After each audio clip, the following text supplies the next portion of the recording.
बाकी आम्ही कालवण केलेलो. खूप रव्यामध्ये आधी हे करून घेऊन आम्ही ते मासे हे केले, कारण तांदळाचं पीठ नव्हतं म्हणून आम्ही रव्यामध्ये केलेलं. मस्त फ्राय असे झालेत मासे आणि तितक्यात स्वेचल आली आणि मग तिने खाऊ आणला, एक डब्बा भरून खाऊ, प्लस तिने चिवडा पण घेऊन आली.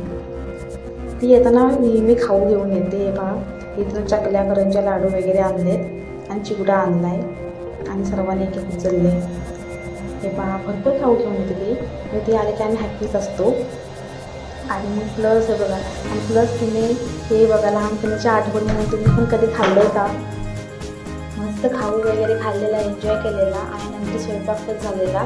चपात्या आणि बांगड्याचं कालवण आणि मच्छी फ्राय केलेला होता तो, आणि मस्त राईस केलेला, मस्त जेवण एन्जॉय केलेलं रात्रीचं. खूप आवडते पण या जेवणाला.